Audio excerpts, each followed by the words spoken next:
दृष्टि आइज के audio article programme में आपका स्वागत है। आज का ऑडियो आर्टिकल एशिया पैसिफिक क्षेत्र पर केंद्रित अमेरिकी मैगजीन द डिप्लोमेट में प्रकाशित लेख India's 2017 joint armed forces doctrine first takeaways तथा द हिंदू में छपे लेख डिकोडिंग द डॉक्ट्रिन के सम्मिलित सारांश पर आधारित है। इसमें टीम दृष्टि के इनपुट भी शामिल हैं। यह ऑडियो आर्टिकल सामान्य अध्ययन प्रश्न पत्र 3 के सिक्योरिटी खंड से जुड़ा हुआ है। लेख की शुरुआत करते हैं। भारत की नई युद्ध नीति। अप्रैल 2017 के अंतिम सप्ताह में भारत का न्यू ज्वाइंट वॉर डॉक्ट्रिन सार्वजनिक किया गया था। यह 2006 के बाद जारी दूसरा ज्वाइंट वॉर डॉक्ट्रिन है। इसमें युद्ध रणनीति के सिद्धांतों में कई प्रकार के परिवर्तन की बात की गई है। लंबे अरसे से इसकी मांग की जाती रही है। 1999 में कारगिल में हुए युद्ध के बाद से ही इस तरह के आइडियाज पर विचार किया जा रहा था। गौरतलब है कि इस साल देहरादून में हुए कमांडर कॉन्फ्रेंस में इस विषय पर चर्चा हुई थी। इस बैठक में सेनाध्यक्षों के साथ प्रधानमंत्री ने भी शिरकत की थी, जो इस मुद्दे की गंभीरता को दर्शाता है। इसलिए सवाल उठता है कि यह न्यू वॉर डॉक्ट्रिन क्या है, इसकी आवश्यकता क्यों महसूस की गई, इसके क्या फायदे हैं तथा इस ज्वाइंट डिफेंस डॉक्ट्रिन के बाद सुरक्षा स्थिति में क्या बदलाव आएगा। क्या आने वाले समय में इससे भारतीय सेना के मनोबल और देश की सुरक्षा में सुधार होगा। कुल मिलाकर मूल सवाल यही है कि न्यू वॉर डॉक्ट्रिन क्या है। देखा जाए तो युद्ध की स्थिति में ज्यादा प्रभावशाली ढंग से निपटने के लिए भारतीय सैन्य बलों ने एक साझा नीति या ज्वाइंट डॉक्ट्रिन तैयार किया है, जिसे न्यू वॉर डॉक्ट्रिन कहते हैं। इसके तहत आर्मी, नेवी और एयरफोर्स सब मिलकर काम करेंगे। इसका मकसद आने वाले वक्त में किसी पारंपरिक हमलों से लेकर हर किस्म की जंग के लिए खुद को बेहतर ढंग से तैयार रखना है और सक्षम जवाबी कार्रवाई करना है।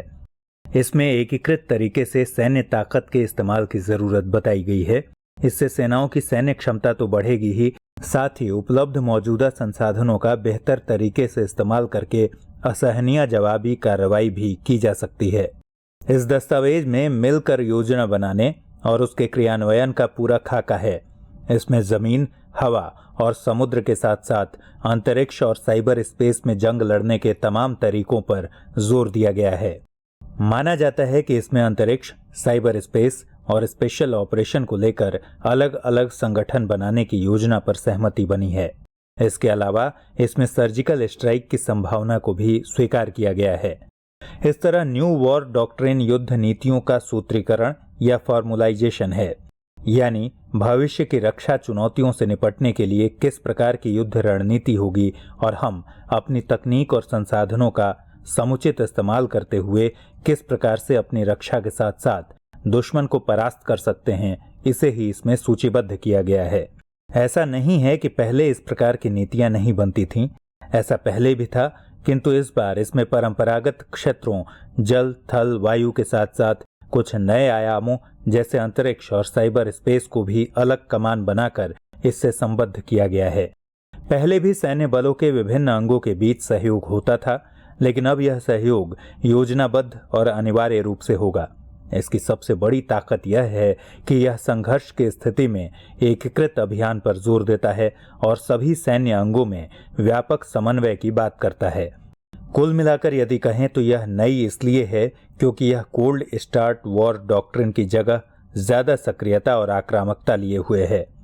यह ठंडी शुरुआत की नीति के बजाय असहनीय प्रत्याक्रमण को महत्ता देती है। यह प्रो एक्टिव वॉर पॉलिसी का ही परिणाम है कि भारत आज डोकलाम में चीन के सामने डटा हुआ है। यह भारत की आक्रामक होती युद्ध नीति का ही असर है, जिस कारण न्यू वॉर डॉक्ट्रिन में सर्जिकल स्ट्राइक को मान्यता दी गई है।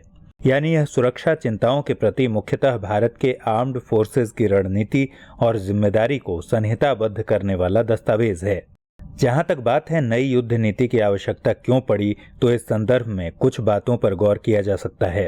पहला, भारतीय सुरक्षा परिवेश कई वैश्विक और क्षेत्रीय मुद्दों और चुनौतियों से प्रभावित है।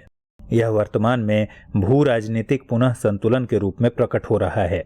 उभरती हुई शक्तियों, क्षेत्रीय अस्थिरता और कट्टरवाद के फैलने से नई युद्ध नीति की आवश्यकता बढ़ती जा रही थी। दूसरा कारण यह कि विगत वर्षों में तकनीक का विस्तार काफी तीव्रता से हुआ है, जिसका असर युद्ध की नीतियों पर भी पड़ा है। कई बार नई तकनीकों के आगाज से नई सुरक्षा चिंताएं उत्पन्न होती हैं। साइबर तकनीक के कारण साइबर हमले की चिंता बढ़ी है, जैसे रैंसमवेयर साइबर अटैक। उसी तरह पहली बार 2008 में मैरीटाइम डोमेन के रास्ते सैटेलाइट नेविगेशन और जीपीएस का सहारा लेकर भारत पर हमला हुआ। यानी हमलों की प्रकृति के अनुरूप तैयारी की जरूरत होती है। तो वैसी परिस्थिति में हमें नए मोर्चों पर भी तैयार रहने की जरूरत है, इसलिए नए वॉर डॉक्ट्रिन की जरूरत थी। तीसरी वजह यह है कि भारत की सुरक्षा चिंता विविध और विस्तृत है। भारत एक ऐसा मुल्क है जहां आंतरिक बाह्य के साथ साथ पर्वत पठार, मैदान, घाटी, मरुस्थल, कच्छ, नदी, समुद्र, जंगल तथा आकाश, हर जगह से सुरक्षा चुनौती मिलती है। यहाँ आतंकवादियों से लेकर माओवादियों तक की आंतरिक चुनौती और पाकिस्तान, चीन जैसे पड़ोसी देशों से मिलती बाह्य चुनौती के कारण भारत को अपनी सुरक्षा नीतियों को हमेशा अप टू डेट बनाए रखने की जरूरत है। इस कारण भी नई युद्ध नीति की आवश्यकता थी। चौथा कारण यह है कि आजकल का युद्ध अत्यधिक संक्षिप्त मगर घातक होता जा रहा है। इसे छद्म युद्ध या प्रॉक्सी वार की संज्ञा दी जाती है। यहाँ बताते चलें कि प्रॉक्सी वॉर छोटे स्तर पर घात लगाकर आतंकियों के द्वारा लोगों को भड़काकर भारतीय क्षेत्रों, खासकर कश्मीर में लड़ा जा रहा है। माओवादियों द्वारा भी ऐसा प्रॉक्सी वॉर लड़ा जा रहा है। इस प्रकार के युद्ध से निपटने में हम अभी भी नाकाम रहे हैं, इसलिए एक समन्वयकारी नई युद्ध नीति की आवश्यकता थी। पांचवा और अंतिम कारण यह कि नए दौर में युद्ध का स्वरूप हाइब्रिड होता जा रहा है। हाइब्रिड युद्ध एक सैन्य रणनीति है जो परंपरागत युद्ध, अनियमित युद्ध, साइबर और अंतरिक्ष युद्ध आदि को जोड़ती है। यानी एक साथ ही परंपरागत स्तर पर भी और तकनीकी स्तर पर भी आंतरिक और बाह्य सभी मोर्चों पर युद्ध हो सकता है, जो अल्पकालिक भी हो सकता है और दीर्घकालिक भी। हाइब्रिड युद्ध का सर्वश्रेष्ठ उदाहरण अभी सीरिया है, जहां लगातार चौतरफा युद्ध हो रहा है। अतः इस प्रकार के युद्ध से निपटने के लिए भी हमारी रणनीति ठोस, एकीकृत और समन्वयकारी होनी चाहिए। इसी का परिणाम है नई युद्ध नीति। अब यदि बात करें इस न्यू वॉर डॉक्ट्रिन की विशेषताओं की, तो इस नए सिद्धांत ने तीनों सेनाओं के आधुनिकीकरण के लिए एक त्रिसेवा दृष्टिकोण को अपनाने के अलावा संयुक्त प्रशिक्षण, एकीकृत कमान और नियंत्रण संरचना का प्रस्ताव रखा है। इसके अलावा कुछ और विशेषताएं हैं जो इस प्रकार हैं।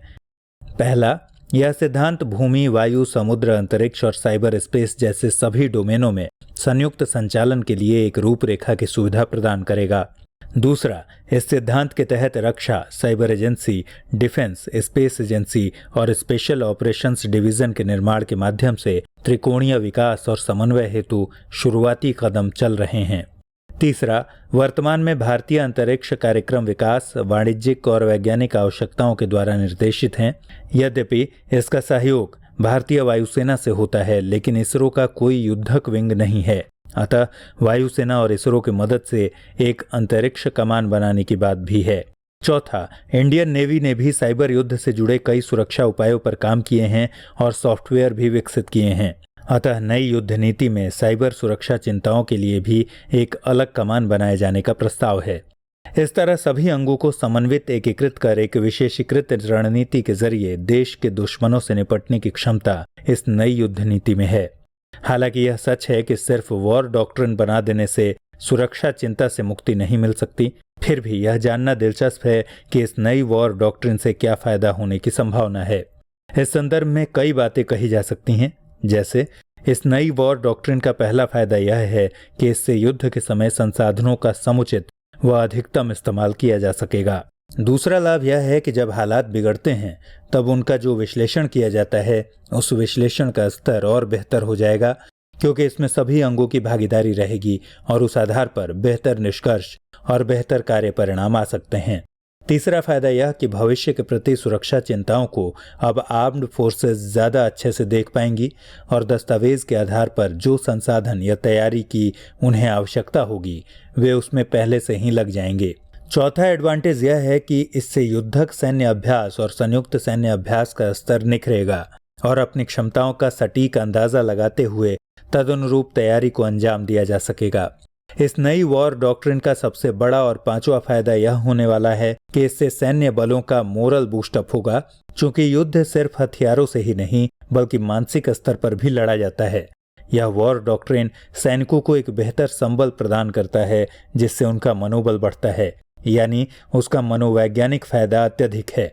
हालांकि इस वॉर डॉक्ट्रिन के फायदे अनेक हैं, लेकिन इस ज्वाइंट वॉर डॉक्ट्रिन में एक कमजोरी यह देखने को मिलती है कि इसमें आसूचना व्यवस्था यानी इंटेलिजेंस सिस्टम को सीधे तौर पर इन पांचों अंगों की तरह कमान बनाकर नहीं जोड़ा गया है, जिससे समन्वय स्थापित करने में परेशानी आ सकती है। हालांकि आसूचना व्यवस्था को मजबूत करने की बात की गई है, लेकिन साइबर और स्पेस की तरह से अलग कमान बनाने की बात नहीं की गई है। संभव है इस संदर्भ में सरकार जल्द ही विचार कर एक नए कमान के रूप में इसे एस्टेब्लिश करेगी।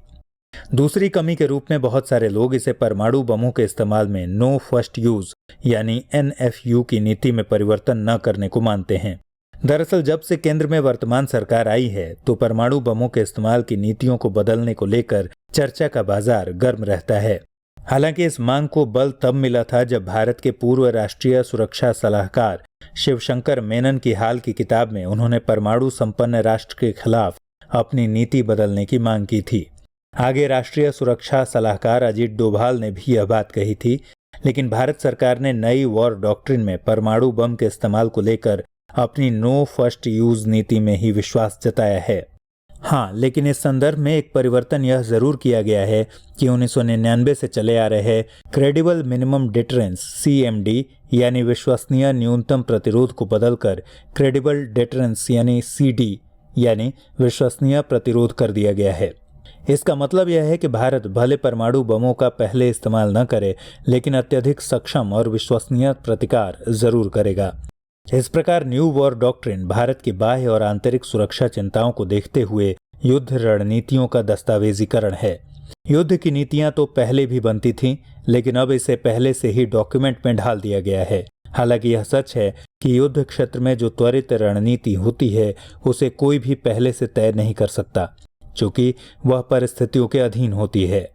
लेकिन यह भी सच है कि उन परिस्थितियों का पूर्वानुमान कर कुछ रणनीति जरूर तैयार की जा सकती हैं। इसी की रणनीति है यह न्यू ज्वाइंट वॉर डॉक्ट्रिन। गौरतलब है कि भारत की सुरक्षा चिंता व्यापक है, इसलिए इसके रक्षात्मक उपाय भी विशेषीकृत होने चाहिए। इसी की प्रतिध्वनि है यह न्यू वॉर डॉक्ट्रिन। हालांकि भारतीय सैन्य बलों की क्षमताओं पर किसी भारतीय को संदेह नहीं है और न ही इस ज्वाइंट वॉर डॉक्ट्रिन की वैचारिकी पर कोई शक, लेकिन देश के नेताओं को भी सेना के सहारे अपनी राजनीति चमकाने से बाज आना चाहिए। हमें यह ध्यान रखना होगा कि सैन्य बलों के राजनीतिक इस्तेमाल से नेताओं, दलों या सरकारों को भले तात्कालिक लाभ हो, मगर इससे देश का व्यापक दीर्घकालिक नुकसान ही होगा। इसलिए सरकार को राष्ट्रीय सुरक्षा के मामले में कतई समझौतावादी नहीं होना चाहिए। तभी भारत आंतरिक और बाह्य रूप से सुरक्षित होते हुए प्रगति के पथ पर अग्रसर हो सकता है। आइए अब नोट करें आज का सवाल। सवाल है, न्यू ज्वाइंट वॉर डॉक्ट्रिन क्या है? इसकी विशेषताओं का वर्णन करते हुए समीक्षा कीजिए कि क्या परमाणु बमों के इस्तेमाल के मामले में भारत को नो फर्स्ट यूज की अपनी नीति बदलने की जरूरत है। प्रिय व्यूअर, यदि आप दृष्टि IAS के YouTube चैनल पर लगातार अपलोड हो रहे नए कार्यक्रमों की सूचना और लिंक अपने पर्सनल WhatsApp नंबर पर पाना चाहते हैं तो कृपया आगे की स्लाइड में दिए गए नंबर पर अपना WhatsApp नंबर भेज दें। दृष्टि IAS की टीम प्रोग्राम अपलोड होने के तुरंत बाद आपके WhatsApp नंबर पर वीडियो का लिंक प्रोवाइड कराएगी।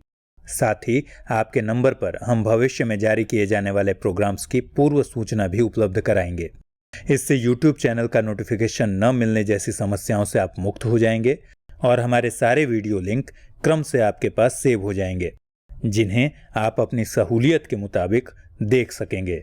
दृष्टि IAS YouTube चैनल का WhatsApp नंबर है 9205885191। आपको करना बस इतना है कि दृष्टि IAS टाइप कर हमें WhatsApp कर दें।